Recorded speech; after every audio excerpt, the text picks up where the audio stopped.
जी आलोक जी, मैं ये कह रही हूँ कि ये जो बदलाव दिखाई दे रहा है समाजवादी पार्टी का कि एमवाई फैक्टर के साथ साथ हिंदुत्व भी बहुत ज्यादा जरूरी है, तो इसे आप कैसे देखते हैं? क्या लग रहा है समाजवादी पार्टी को कि यादवों का जो वोट है वो अब थोड़ा छिटकने लगा है? क्योंकि निकाय चुनावों में देखा है कि यादव जो वोट है वो कहीं ना कहीं छिटका है, रिपोर्ट्स कहती है ऐसा। देखिए कीर्ति जी, क्या होता है ना कि कोई भी एक जाति जो है 100% वोट किसी भी दल को नहीं देती है। हम्म। चाहे जो यादव समाज है 80% से ऊपर जो है समाजवादी पार्टी कभी भी वोट नहीं ले पाएगी। मैक्सिमम 80% मिल सकता है, उसके ऊपर वोट नहीं मिल सकता है। हम्म। और जो अखिलेश यादव जी सियासी अनुष्ठान कर रहे हैं, देखिए मैं तो बहुत पहले से कहता आ रहा हूँ कि अगर आपको भाजपा को हराना है तो आपको हिंदुत्व की राजनीति करनी पड़ेगी। हम्म। अगर आप सिर्फ मुस्लिम की बात करेंगे तो आप कभी चुनाव नहीं जीत पाएंगे। अगर आप हम्म। देखें यूपी में मुस्लिम यादव मिला के लगभग 30% इनकी आबादी हो जाती है। हम्म। 30% से आपको वोट देंगे नहीं, आपको दूसरी जाति वोट लेना पड़ेगा। उसके लिए आपको हिंदुत्व की आपको जो हिंदू में से छवि बनी है उसको बदलना पड़ेगा। हम्म। और देखिए सिर्फ अनुष्ठान करके, पूजा करके, मंदिर जा करके आपकी छवि नहीं बनेगी कि आप हिंदुत्व को सपोर्ट करते हैं। हम्म। देखिए भाजपा ने छवि कैसे बनाया है? भाजपा ने हमेशा जो है मुस्लिमों का अगेंस्ट बयान दिया है। उन्होंने ये कहा कि हमें मुस्लिमों को वोट नहीं चाहिए। हम्म। वो मुस्लिमों को कोई भी सीट नहीं देते हैं विधानसभा लोकसभा में, किसी भी लड़ाते नहीं चुनाव। हम्म। दूसरा जो आप देखेंगे जो बड़े मुस्लिम जो नेता रहे अपराधी ने उनके ऊपर भाजपा ने तगड़ी कार्रवाई की। चाहे वो मुख्तार अंसारी है, चाहे वो अतीक अहमद है, चाहे वो आजम खान है। तो भाजपा इनके ऊपर जो कार्रवाई करती है तो भाजपा का एक तबका है जो सिर्फ इसलिए वोट करता है क्योंकि भाजपा जो है मुस्लिम विरोधी है। हम्म। भाजपा कुछ परसेंट और इस्लाम भी मिलते हैं। हम्म। अखिलेश यादव को अगर छवि बनानी है, अगर उनको हिंदुत्व को चाहिए, जो कट्टर हिंदू जो हिंदू के नाम वोट करता है, हम्म। उसके लिए जो भाजपा ने किया वो अखिलेश यादव को करना पड़ेगा।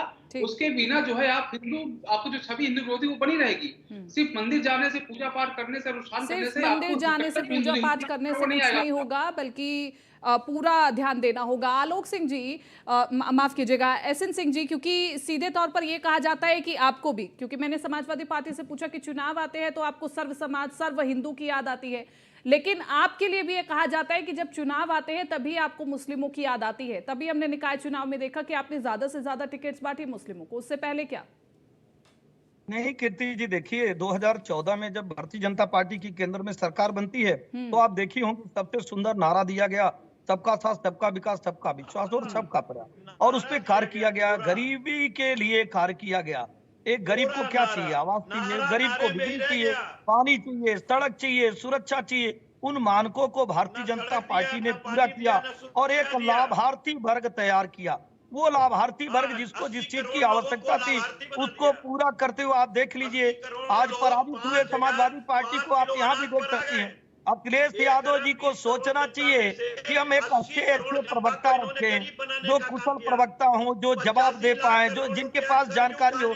जिनके पास जानकारी नहीं, जो चैनल में बैठकर सिर्फ गाली देने का कार्य करेंगे, तो प्रदेश की जनता क्या देखेगी? प्रदेश की जनता तो यही देखेगी, जब सरकार में रहते हैं हम्म। तो दलितों पे अत्याचार करते हैं, महिलाओं पे अत्याचार करते हैं, जब डिबेट में आते हैं तो अपने साथी प्रवक्ता को गाली देने का कार्य करते हैं, उसको सुनने का कार्य नहीं करते हैं। सवाल एंकर हमसे पूछ रही है और जवाब समाजवादी पार्टी दे रही है। मतलब क्या अतिक्रमण, ये अतिक्रमण जो करते थोड़ा थे उनको भी उस सुनिए, आपकी आपके आपके विपक्ष में है तो आप थोड़ा उनको भी सुनिए तो।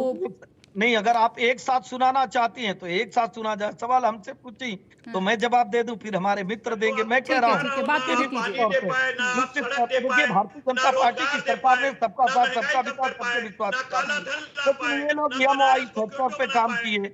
ये लोग, अगर मुजफ्फरनगर के दंगा होते हैं तो आप देखे होंगे डीएम और एसपी कहे कि नहीं, समाजवादी पार्टी के मुखिया ने कहा कि एक धर्म वालों को छोड़ दीजिए, दूसरे धर्म को गिरफ्तार कर लीजिए। मऊ के दंगे में कीर्ति जी देखी होंगी, धारा 144 लगता है, 5 दिन तक सरकार के नाक के नीचे 500 असलों के साथ 27 लोगों की हत्या हो जाती है। ऐसा कार्य नहीं होता। हमारे यहाँ जो भी काम होता है पारदर्शिता के साथ होता है और बहुत जिम्मेदारी से। 10 सेकंड में कहता हूं, हम सबके विकास के लिए कार्य करते हैं, सबके खुशहाली के लिए कार्य करते हैं। और आप देखी होंगी नगर निकाय के चुनाव में 63 मुस्लिम भाई भारतीय जनता पार्टी के सिंबल पर जीत कर आए। और आगे भी 2014 में, 2017, 19, 22 में भारतीय जनता पार्टी को सर्व समाज का वोट पड़ा है। ठीक है, सर्व ठीक है समाज कपिल जी, एक इंडिया में छोटा सा है। मेरा आखिरी सवाल आपसे है कि आप हमेशा कहते हैं कि बीजेपी हिंदुत्व की बात करती है, बीजेपी हिंदू राष्ट्र की बात करती है, हिंदू हिंदू करती है, तो कहीं ना कहीं अब आप भी तो उसी रास्ते पर चल पड़े हैं। अब आपको भी लगा कि हिंदू समाज भी बहुत जरूरी हो गया है। अब आप ये मत कहिएगा कि यादवों अच्छा, की अपने क्या धर्म की यादव बात और करना कोई बुरी बात दलित तो है नहीं। हिंदू हैं या नहीं है, अब उस चर्चा में मत जाइएगा। बहरहाल क्यों नहीं कीर्ति जाए? जी, अपने धर्म की अरे बात भाई, करना कोई बुरी बात तो है 55% नहीं। तो अपने ओबीसीज हैं, धर्म की बात नहीं 25% करना बुरी बात SC है। STs हैं, ये लोग ये अपने सब धर्म हिंदू की हैं बात नहीं और करते इनको हैं, ये किसी हिंदू मानते दूसरे नहीं के है। धर्म की बात करते हैं। भारतीय जनता इनको तो पार्टी अपने ने धर्म हिंदू की नहीं बात मानती करनी है। चाहिए ना कीर्ति जी। जो आपकी कीर्ति जी, अभिव्यक्ति आज थी तक वो भारतीय अखिलेश जी जनता क्यों पार्टी नहीं पूरी अपने धर्म करती को है। मानते हैं? और मैं तो संसार में स्पष्ट रूप कोई से नहीं आपको अच्छा कह रहा हूं कपिल कि जी, अपने सीधे धर्म तौर को पर माने। मुझे ये हिंदुइज्म में बताइए कोई कि विश्वास चुनावों नहीं के है। समय ही मंदिर जाना क्यों याद आता है, चुनावों के समय तिलक धारण करना क्यों याद आता है, राम, हवन राम, पूजन राम, सब राम। याद अच्छा आता है। ये बताइए चंद्रोदय मंदिर का की स्थापना का नींव किसने रखा? आपको मालूम है ना कि विश्व का सबसे ऊंचा मंदिर वृंदावन में राम भक्तों पर गोली समाजवादी किसने पार्टी ने। चलाया? अरे भाई राम सुनते भक्तों पर जाइए, गोली किसने काहे चलाया? इतना काशी में दिक्कत हो काशी के रही है? पूजा को किसने बंद किया? आप जाके काशी सफाई के विश्वनाथ अंदर में देख किसने लीजिए कहा भगवान कि श्री एक दिन कृष्ण सिर्फ का। हिंदू पूजा कर आपने सकते हैं? देखा कि नहीं देखा? काशी में और किसने दूसरी कहा चीज कि आप एक दिन बताइए, सिर्फ हिंदू पूजा कर माननीय सकते हैं? राष्ट्रीय किसने अध्यक्ष जी से साधु लेकर के सन्यासियों को नेताजी चिरंजीवी तक कहा है? सब अखिलेश और यादव कपिल जी का है। श्रीवास्तव से ये लेकर सब चलिए। मुलायम सिंह जी लोग किए हुए हैं। हिंदू ये तो धर्म सब ये लोग जानते आरोप हैं कि प्रत्यारोप परम चलते भगवान रहेंगे, नहीं लेकिन मेरे करते। पास वक्त की कमी है, अन्यथा मैं इस चर्चा को आगे लेकर के चलती। आप सभी का बहुत बहुत शुक्रिया इस चर्चा में जुड़ने के लिए। लेकिन ये तो तय है कि 2024 का चुनाव जब समझ आता है तो विपक्ष को भी समझ आता है कि यादवों के साथ, मुस्लिमों के साथ, दलितों के साथ सर्व समाज जरूरी है, और इसलिए हिंदुत्व की भी चर्चा होती है और हिंदुत्व को ध्यान में रखते हुए हवन पूजन की भी याद आती है। और अगर ये हवन पूजन सामान्य रहे तो बेहतर है, लेकिन चुनावों के समय अगर हवन पूजन होता है तो समझ आता है कि कहीं ना कहीं अब तमाम पार्टियों को समझ आता है कि पूजा पाठ भी जरूरी है और इसलिए आगे बढ़ना तमाम रणनीतियों के साथ जरूरी है। बहरहाल इस चर्चा में मेरे साथ इतना ही। दीजिए इजाजत, नमस्कार।